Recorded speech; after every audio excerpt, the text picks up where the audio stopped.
Hello and welcome. Today, I am very happy to be joined by Matt from Matt versus Japan. Good to have you with me. Thank you for joining. Oh yeah, great to be here. Thanks so much for initiating this conversation.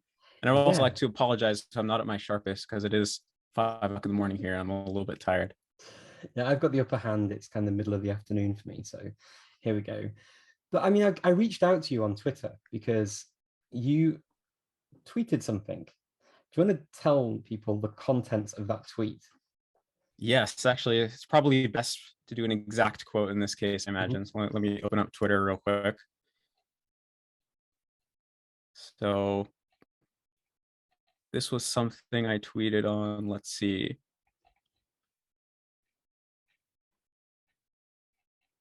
on April 20th. And it reads, your accent in a language is a lot like physical attractiveness. Some try to argue it doesn't matter, and in an ideal world, it wouldn't. But deep down, we all know people judge you based on it. Mhm. So that was Now, the tweet.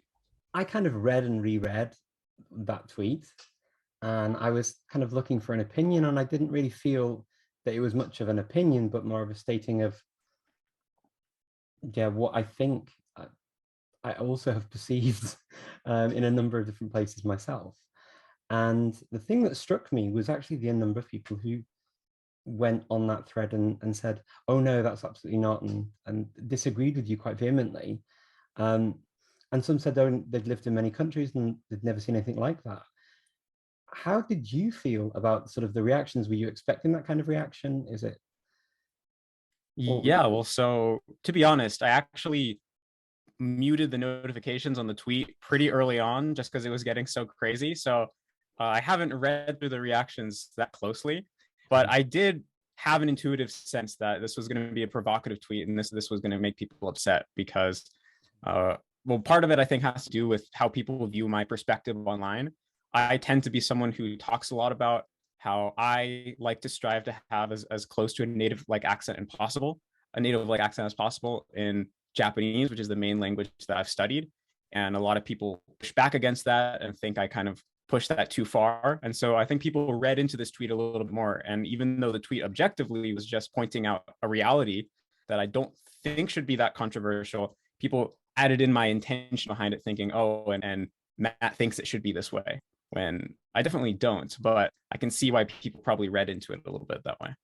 yeah, I mean, that's kind of how I read it, was how you just expressed it now, if I'm honest with you.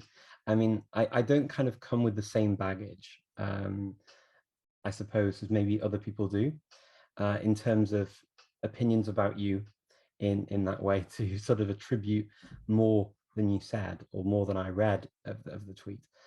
But what I did think was actually you had a point.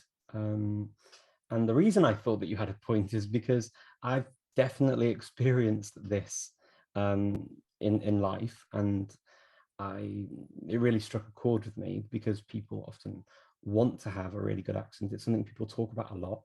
There are lots of businesses to actually help people to speak with particular types of accents.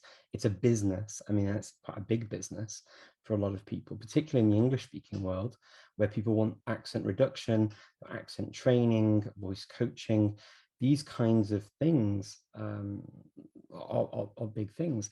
Also, the whole speech therapy in some parts of the world is also a big business, because people who can't pronounce their R in a rolled way or trilled or something like that, then they will get coaching to be able to approximate the sound of the standard language. Now, that doesn't necessarily mean that they're going to speak and pronounce things or have the accent of um, the most perfect accent, but there is definitely something I've seen in pretty much all the countries I've lived in, where there is this almost pressure to conform, or there has been at some point. And when I was at school, there was definitely a stigma attached to certain accents, and including my own original dialect and accent in English. That I remember one day I went to school and the teacher played a cassette with a number of different accents on, which now shows my age with the cassette player, and had a list of jobs that the people would do, a list of accents. You had to first of all identify the accent and then decide what kind of job those people would do based on their accents. And so this was something that was done in school as a normal activity. Wow. Yeah, I was absolutely flabbergasted that this was a thing. And of course, my dialect is quite a famous dialect in the UK and probably abroad too in other English speaking countries, and that's Scouse. So that was my original dialect at the time. And hearing that and then hearing what people put on the paper against the stereotypes that they had for that accent was actually quite an eye-opener as a child. Of course, I imagine. I was aware of that from television because people openly mocked or made jokes about the accent as they do about other accents in the UK. And so when I read your tweet, I was like, well, of course people judge, rightly or wrongly, they judge. I mean, they do. And they judge on physical appearance too. And for me, there's no controversy in that. That's just a stating of facts. So when you were talking and you mentioned about, okay, from a language learning perspective, your goal personally is to achieve this, this as close as possible, an authentic Japanese accent. Is it a standard Japanese accent you're going for? Is there a specific region of Japan, specific regional dialect that you're going for? Or is it just your sort of bog standard Japanese that you're taught as a foreigner? Yeah, so for me, I definitely am going for a standard Japanese accent, Mhm. which is something that has a lot of authority within Japan. There are a lot of regional dialects all across Japan, but if you're going to turn on a TV show or radio or even go onto YouTube, there's really only two dialects that you'll hear in 99% of circumstances: standard Japanese, and then there's one other dialect called the Kansai dialect that has a certain amount of status, but it's really, there's one very clear standard. And so that is what I have always sought after, in the same way that people from all across Japan seek after it as well. When they are going to do something like make a YouTube video or something, oftentimes they try to hide their regional dialect. So I kind of think of myself, I'm similar to a lot of Japanese people in that way. I try to hide my American regional dialect, or not regional, but my American accent, just like they try to hide their regional dialect. And I mean, would you think that it is the desirable thing generally in language learning? I mean, to emulate that, and do you see that also within your own language? Do you see that in the US as kind of this US TV voice, right, as well, I guess, that you also hear? Um, do you see those kinds of parallels as well? And where do you sit when it comes to choosing an accent or trying to maintain your own accent? Where do you sit generally as advice for people? Yeah, well, I think that's a really good question, and it's really hard because we all have different goals. And I completely recognize that getting a near native, authentic Japanese accent is something that takes a lot of work and a lot of time. And not everyone has the time available to do that, and not everyone cares enough to do that. And it's definitely not to say that if you learn to speak Japanese with a foreign accent, then that's not valuable. I think, of course, that's still extremely valuable, and there's tons to gain from that. So I think everyone is coming to language learning with different goals. So I would never prescribe wholesale, everyone should try to do this. But I'm more a proponent of, I have personally experienced many benefits from improving my accent and getting a more authentic accent. And so I like to share those benefits and try to help anyone else who's interested in achieving the same thing, because they want those benefits for themselves. So I think, yeah, that is kind of how I think about it as a whole. But I do think, kind of, when you think about objectively, that if your goal is to interact with Japanese people, especially in Japan, then you're going to have there is a lot to gain by having a more standard, authentic accent. Um, Honestly, I don't think it matters as much whether you go after having, standard Japanese versus maybe like the Kansai dialect or any of the dialects that have a certain amount of status, because I think authenticity is actually the more important thing rather than being after a standard, at least in the case of Japanese, because Japanese is such a homogenous culture, and it's in general, a certain ethnicity that all speaks a certain language, and they all only live on this island for the most part, they see themselves as different from foreigners, and they have a real in-group out-group mentality. And so by default, if you don't look Japanese, which I don't, a lot of people saying Japanese don't, then you're automatically put into the box of a foreigner, basically until proven otherwise. And so the way that you sound when you speak the language is probably the biggest tool that you can acquire to help get yourself put into the category of the in-group, not the out-group. And of course, the language alone is not enough. You also have to have understanding of the culture. And also, it's not going to be surefire. There's definitely certain Japanese people who they just are not going to be able to get over your appearance. And even if you spoke literally perfect Japanese, like some people who, although they look foreign, they actually were born and raised in Japan, they might only speak Japanese. They do report having some experiences of not getting treated the same. But ultimately, I still think that the way Japanese people are going to treat you is going to be night and day difference, depending on whether you sound very foreign or whether you sound authentic. And I think another key piece of nuance here is that in my tweet, I use the word that people are going to judge you. And there's a certain really negative connotation with that word. Yeah. But in this case, we should interpret this very broadly, because the way that a Japanese person is going to judge you when you have a foreign accent is they're not going to view you as less, so they're not going to perceive it in a negative way. They might actually perceive it in a positive way because they really like foreigners and they'll be excited to talk to a foreigner. But what that does come with is that they're going to assume that you have a very low level of language ability. And this is partly because it's rare for foreign-looking people, like Caucasian or Black-looking people, to speak fluent Japanese. And so when a Japanese person sees someone that doesn't look Asian, they're going to assume a low level of Japanese ability, really, until you've really proven otherwise. And so if you speak with a foreign accent, they're going to judge you, meaning they're going to assume that you have a low level of ability. They're going to speak down to you, speak to you like a child. They're going to assume you're not going to understand things, and they're going to treat you like an outsider.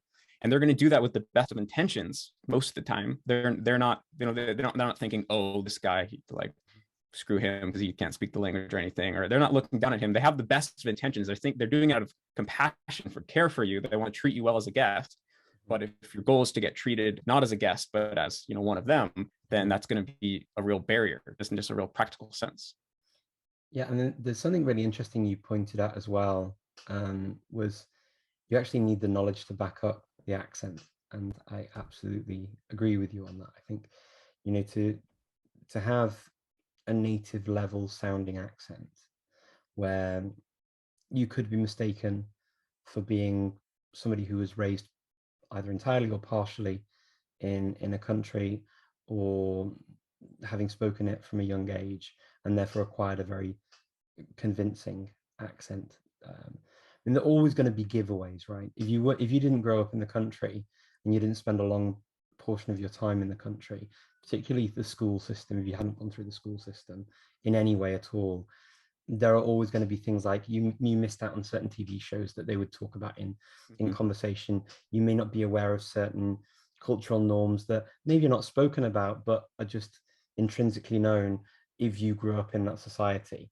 Regardless of your ethnic background, you're just not going to be aware of them necessarily. You can, over years, possibly get close to that as well. The thing that I found quite funny with accent, and it's something that people have complimented me on in a number of languages, and I find it extremely flattering. And it's not something actually that I go after necessarily, to sound native level. I don't think I've ever really tried to do that particularly. The interesting thing I have found in some of the languages where I have been given those compliments, though, or when I go to the country or countries where those languages are spoken, for me, it's mainly European languages and European countries, is the judgments that you get based on the type of language you speak. So my German is quite standard High German. But when I go to Switzerland, when I was in Switzerland, I used to go there very often, people would have a slightly negative reaction to me speaking in this standard German way, because it kind of rubs them up the wrong way, I guess. And I did pick up on that when I was there. Likewise, when I was studying in Madrid, and my natural Spanish accent is actually more from the south of Spain, the Andalusian way of speaking. And I had some very, I guess, not very pleasant experiences where I had waiters call over other waiters, say, listen to him speak, look at him, he looks so foreign, but when he speaks, he sounds like he's from the South. And they thought it was hilarious. And I thought, how deeply unpleasant must this be if, you know, if this is me experiencing this now as a foreigner, it's kind of like being in a film.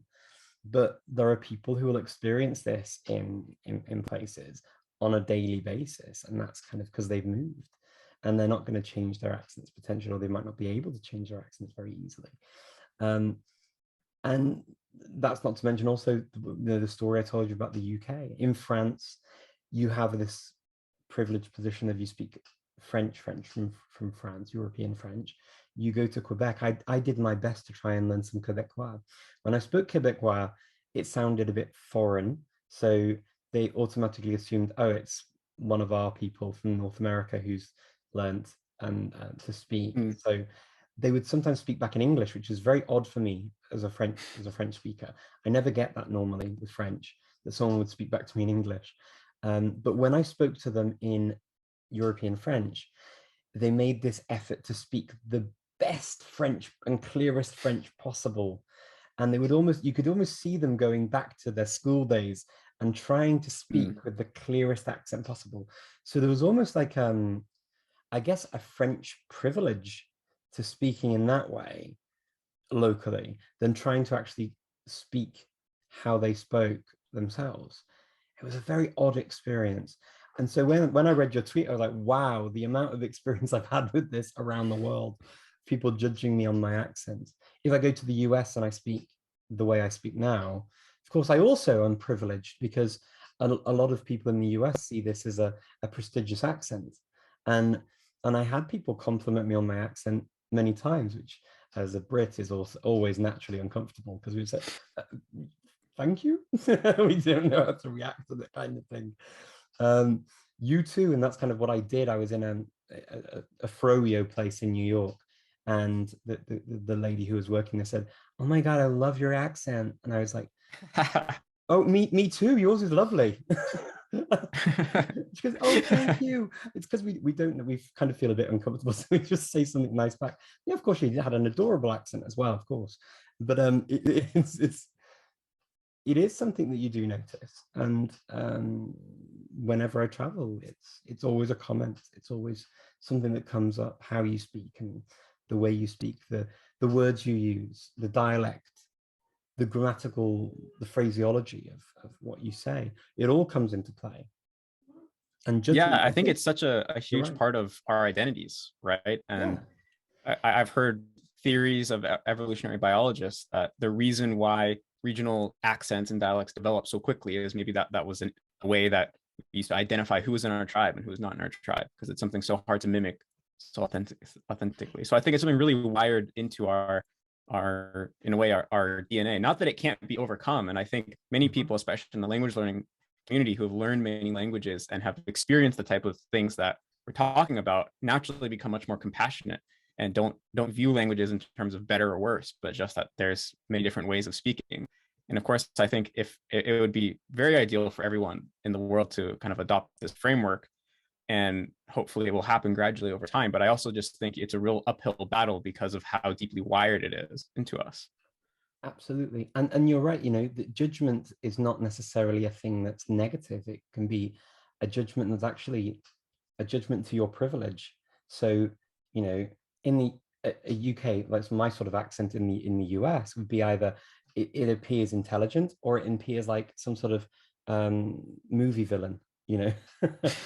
You're one or the other, really, aren't you? With the sort of a typical British accent, you sort of that's where you fall. And it, certain languages and certain words that you would choose to use as well will sound naturally that they belong to certain groups, and some of those groups may feel more prestigious to the speakers of the the place where you're communicating, and others won't. And so there are definite tells and there are definite judgments made, negative and positive, on both sides. my personal view, and whenever anyone asks me about accent, I mean, I know what you said, and I absolutely appreciate it when people want to go after a very near native or native level sounding accent of an in group that speaks the language, whichever version of that language is.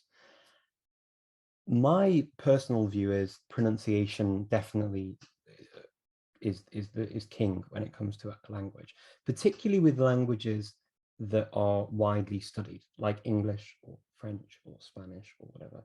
The, I think that there should be enough robustness within those language communities that there should be some leeway for accent variation.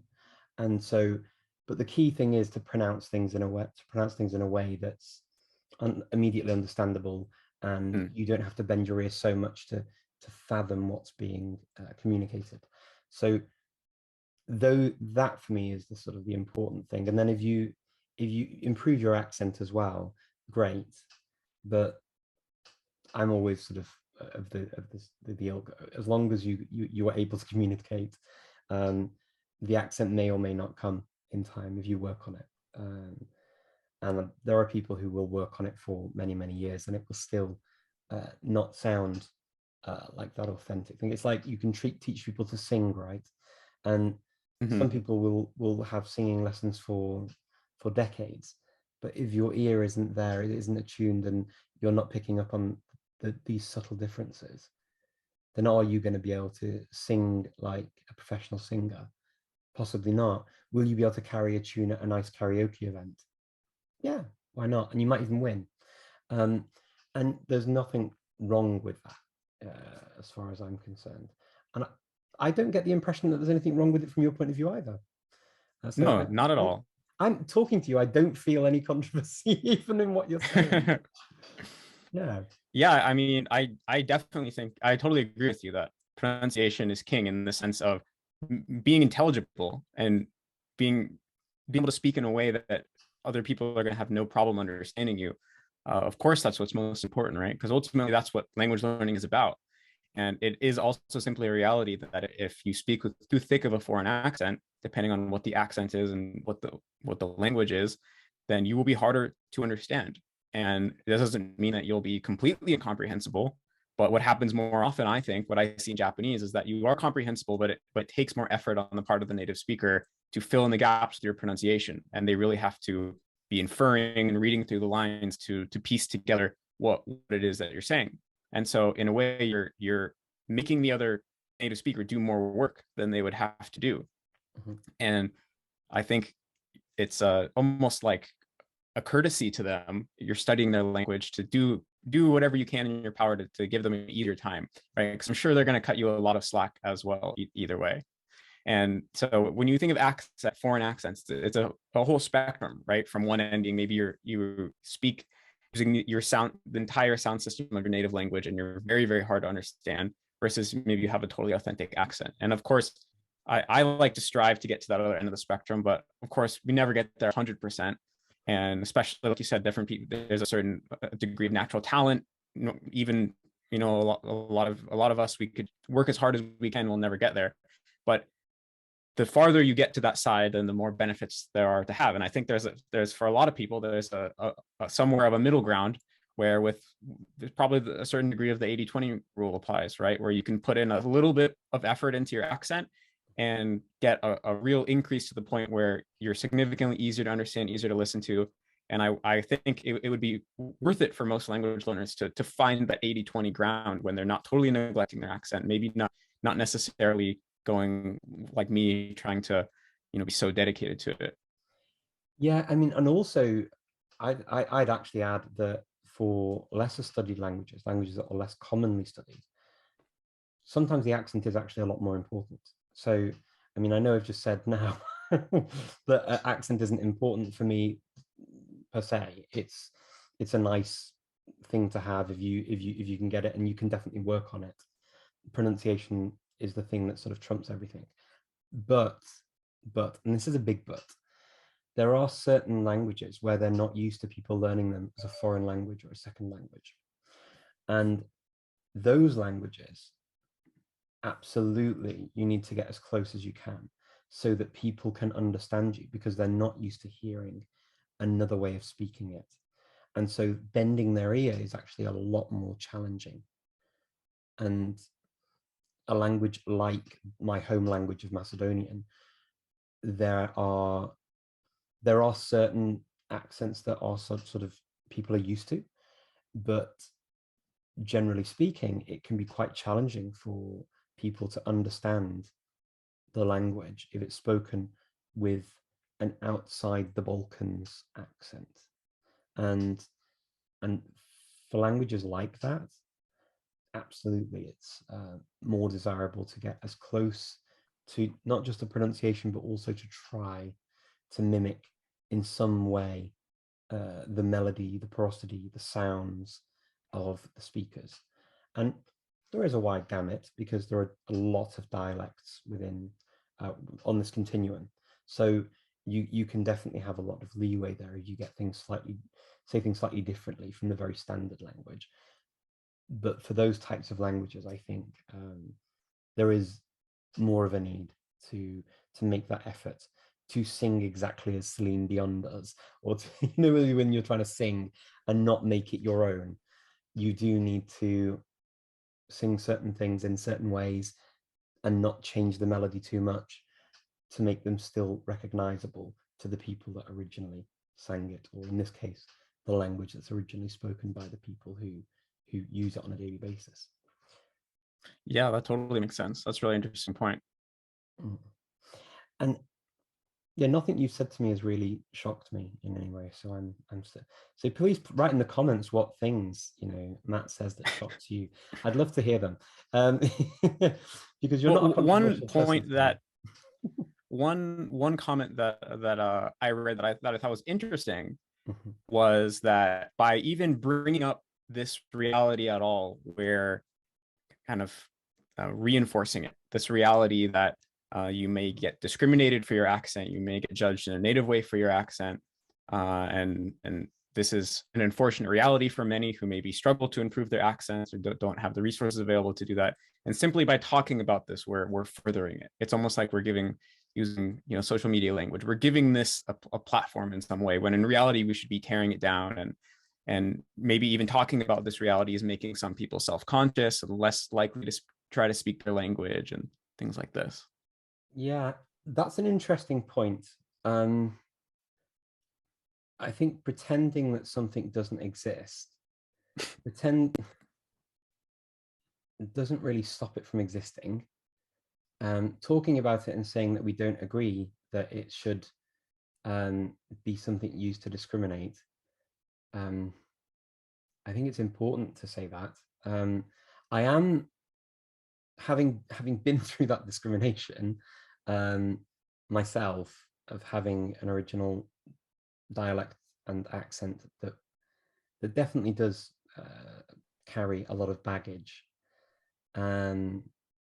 Having a heritage language that was forbidden and therefore then discontinued in the family, and also having witnessed that in a number of other countries too. Yeah, I think it is important to talk about it, and it's also important that right now, the fact that I speak like this to you and not in the original way I spoke is part of that systematic judgment. And so absolutely, I think it's important to talk about. Does talking about it promote other people to do it? Well, if people are going to watch this discussion and come out with the conclusion that discriminating against people because of the way they speak is the right thing to do, then they've completely missed the point. If it allows people the opportunity to say, yeah, actually, I've noticed this too, and to add their voices to a chorus, then I think that's probably more powerful. But the fact that it happens. I mean, it would be, like talking on a number of issues where people feel discrimination or judgment or whatever it is, positive, negative, privilege, whatever you want to call any element based on any grouping that you can have in society, whether it's religion, skin color, sexuality, whatever it is. These are all ways that we, as human beings, seem to organize society and make judgments on people in society. And I think it is important that everyone has a voice, and that we can listen to each other. People can ignore it. People can say, I actually no, that's not my experience, and that's fine. Having no experience like that is also fine. It surprises me, but it's also, I acknowledge and accept that there will be people who would watch this and listen to this and think, this has absolutely nothing to do with my reality. And if that's the case, then fine, absolutely fine. It's not the same for everyone, but yeah, and I certainly wouldn't even see this also as an attack. It's just an acknowledgement of a reality. It is what it is. yeah, I completely agree with you. But what about if we shift the angle a little bit to not only talking about this issue, but also engaging in trying to get an authentic accent, and maybe in my case, encouraging other people to do so, helping other people do so, selling things that help people do so, engaging in that business does, in a way, I think maybe some people actually view the act of basically of trying to improve your accent as giving into this unfortunate reality of the discrimination that exists. And in a way, it's kind of odd to actually put into words, but what I felt in some of the comments was people saying that to not improve your accent would be to be an activist in the case of this issue, would be to say, I speak in the way that I speak, and there's nothing wrong with that. And to not attempt to change that, it is some way taking a stand and using themselves as a platform to promote this, what would be a more ideal ideology, and that therefore improving your accent is doing the opposite. And so that is the thoughts that I had when I kind of came to that is, well, first of all, I don't think there should be a pressure for everybody to be an activist in every issue, because if you, like we talked about, the reality, we currently live in a world where this is the case, which means that if you want to, that you will be treated differently depending on your accent. And so you may in some way incur a cost, a certain level of cost, if you take this position. And I don't think we should there should not be social pressure to force everybody to incur that cost. If you No, I think tone policing every individual in every space is possibly not the way forward. Clearly, everybody also has the ability and that path to choose of, my activism will be to speak in my way, my accent, use my pronunciation. And I don't see a problem with that. I think that that's actually a fair thing to do. I mean, like, my accent has naturally now shifted and stayed where it is, partly because of how many times I've moved around, partly because speaking to other people from other countries, if I were to speak in my original way, it would be extremely difficult and hamper communication. So there is also, for some certain standard pronunciation norms, particularly when it's the majority standard of, or the sort of, the most people in a country will speak in a certain way, or be used to listening to a certain standard form of the language. When it is that form, there is a more clarity of communication for other people in other countries. So for me to deny that about my own English, for example, would be slightly disingenuous. Mm-hmm. So the advantages of doing it, of speaking in a more standardized, closer to what you would sort of hear or expect to hear as a learner of the language. Because let's be honest, the British Council isn't going around the world teaching people to speak Scouse. it's going around teaching people to speak standard British English or UK English, English, however you want to identify it. And usually it's Southern RP that's used. Although teachers for the British Council will have a myriad of accents. The one thing that I can say that has improved in my own country of origin is that now you will hear other accents represented on television, in the news. So people will have, but they also tend to have as close to the standard with a hint of that accent as possible. So it won't be sort of a local person down the pub sort of speaking in a very broad accent and using very sort of unusual forms for the average speaker of English across the country. So more dialectal, very localized dialectal forms of the language. They would tend to be more standardized forms. But you do hear it now, whereas when I was very young, you didn't hear that. It was all, hello and welcome to the BBC. And today we're going to talk about the news that's happening around the world. And it was all very sort of posh, and that's how it sounded. So I do think that people can choose to be activists in different ways. I do think there is another reason to learn certain type or speak with certain types of accents for ease of communication, particularly when you're learning a language like English that's spoken in many countries. And they're used to the local, the national standards, but they're not used to the regional dialectal forms or accents. That does make sense. And yeah, I completely agree. And I don't think that is necessarily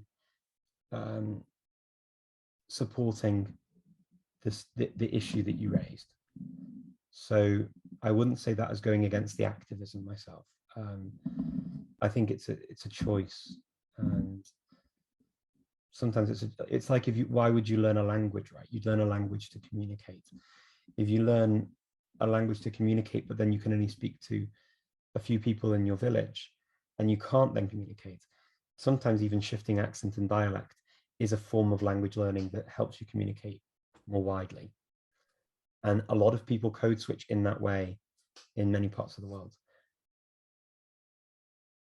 Yeah, and I'm coming back now. I agree with everything you said. I'm coming back now to the original analogy, kind of thinking after everything we've talked about, is there anything that you think doesn't work in this analogy between language, between pronunciation, accents, and physical appearance? Because I think a lot of things actually do line up, especially the parts of it where it's something that happens. It's something that actually I think it's probably happened less. That's happening less, at least in certain cultures. Like I think in the world of English, since there's been a lot of talk of social justice and a lot of more awareness of diversity, that we've moved towards being less judgmental about people's appearance than before. And I think that's a really a positive and amazing thing. But of course, people are still very judgmental. I don't think that's ever going to go away because I think it's too deeply wired into our DNA, and it's a lot to overcome. It's a lot of instinct to overcome, and I think that's probably a similar thing with the pronunciation. The thing that's maybe a little different is when, in a way, when we're talking about appearance, it is something that's inherently kind of about vanity in a way. There are some practical aspects, like, you know, certain appearances might make it harder for you to get a job versus other appearances, and a certain degree of just tidying up, if that just means, you know, dressing properly, not being at least cleanly, things like basic things like that, of course, are necessary. But it becomes, after a certain point, maybe really about vanity. Whereas with language learning, there's much more practicality to it, where, well, for all the things that we just talked about, right? But when it comes to actually making yourself understood and simply being able to communicate without impediment, pronunciation is important for that. So I think maybe that's one aspect where it kind of breaks down a little bit. Yeah, the other thing actually that is interesting with appearance and accent is, let's say, for example, as a learner of a language, you learn to speak with the accent of a particular country, and you present in a certain way, whether you're white, whether you're black, whatever you are, okay? The very weird thing is that when people hear you and if you speak with a native sounding accent from that country, there's a lot of cultural and historical baggage that goes with that accent that you as an individual didn't grow up with and therefore don't know about. And people will make judgments based on that as well. So it is super, super layered. And I think that the packaging as well of individuals and how we look and how we present based on gender, based on other stereotypes, you know, about race, about ethnicity, about religion, about sexuality, about all sorts of, you know, disability, all of these things, and how we speak, people do form opinions, and they form opinions based on sometimes stereotypes, sometimes stories, sometimes personal experiences.